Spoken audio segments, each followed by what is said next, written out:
नमस्कार दोस्तों।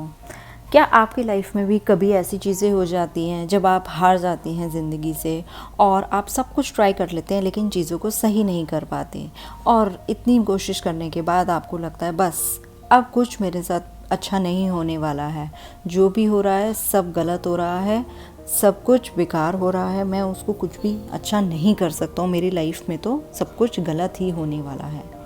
तो अगर आप लोगों को भी ऐसा लगता है तो ज़रा सोचिए, शायद हो सकता है आपके नज़रिए में कुछ गलती हो।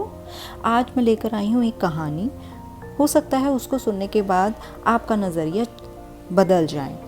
एक शेर के साथ अर्ज़ करती हूँ, क्यों तू किसी के लिए रोता है, क्यों तू किसी के लिए रोता है, जो होता है अच्छे के लिए ही होता है। तो आइए शुरू करते हैं अपनी कहानी। तो एक बार की बात है, एक राजा तलवारबाजी के लिए जा रहा था।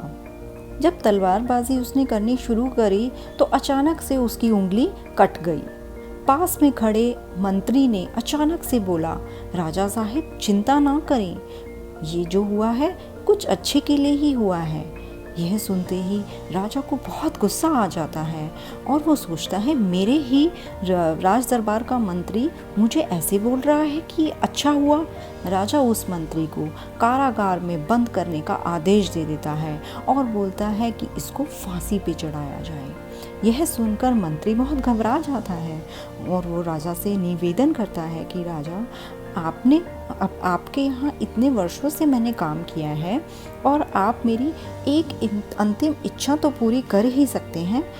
राजा ने कुछ सोचा और बोला, ठीक है बताओ तुम्हारी क्या है अंतिम इच्छा।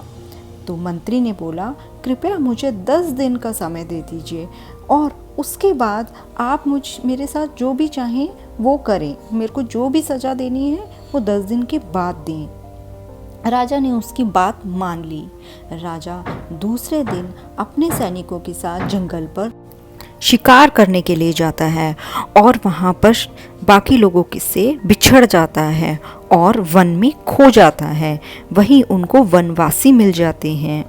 असल में वह वनवासी किसी को माता की पर बलि चढ़ाने के लिए ढूंढ ही रहे होते हैं।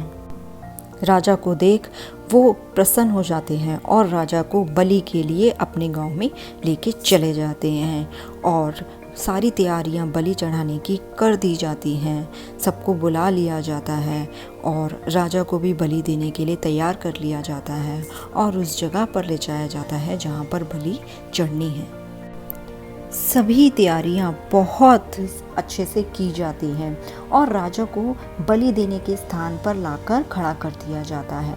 तभी उन वनवासियों में एक जो बुजुर्ग होता है उसकी नज़र राजा की कटी हुई उंगली पर पड़ती है और वह तुरंत बोलता है, नहीं नहीं, इस इंसान की बलि नहीं हो सकती है, इसकी एक उंगली कटी हुई है, हम अपनी देवी को एक ऐसे इंसान की बलि कैसे चढ़ा सकते हैं जो पहले से ही खंडित है। वनवासियों ने यह सुनते ही राजा को छोड़ दिया। राजा अपने महल में वापस आता है और उस मंत्री को बुलाकर उससे कहता है, आपने सही कहा था, अगर मेरी उंगली आज कटी नहीं होती तो आज वो वनवासी मेरी बलि चढ़ा देते और मुझे मृत्यु प्राप्त हो जाती। राजा ने फिर पूछा कि हे मंत्री, मेरा तो फ़ायदा हुआ लेकिन आपका कैसे फ़ायदा हुआ, मैंने तो आपको सज़ा दी। तो मंत्री उस पर बोला, मैं आपके साथ शिकार पर हमेशा रहता हूँ, उस दिन भी रहता, लेकिन मेरे खंडित नहीं होने के कारण मेरी बलि चढ़ जाती, इसीलिए मेरे साथ भी जो हुआ वो अच्छा ही हुआ। राजा बहुत प्रसन्न हुआ। राजा ने मंत्री को कारागृह से निकाल कर फिर से अपने साथ रख लिया। तो देखा आपने कैसे उस मंत्री की बात राजा को समझ आई। तो यही मैं आप लोगों को समझाने की कोशिश कर रही थी कि जब भी चीज़ें आपके मुताबिक ना हो, आप जो सोच रहे हो वो ना हो, तो निराश नहीं होना चाहिए।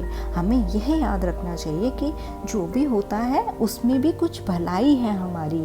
अगर कोई चीज़ हमें नहीं मिल रही है तो इसका मतलब उसमें भी हमारी कोई भलाई है। हो सकता है कि हमें उससे भी कोई अच्छी चीज़ मिलने वाली हो।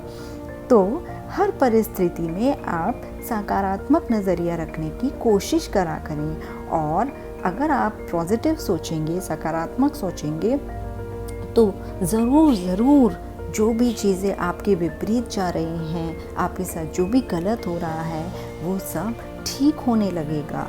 आपका नज़रिया बहुत महत्व रखता है कि आपकी ज़िंदगी में क्या होगा, अच्छा या बुरा।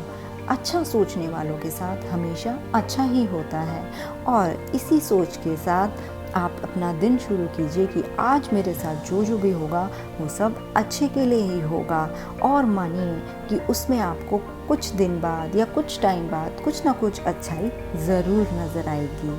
तो ये कहानी यहीं पर ख़त्म होती है, और इसी के साथ मैं लेती हूँ अलविदा। वापस फिर आऊँगी एक और नई कहानी के साथ।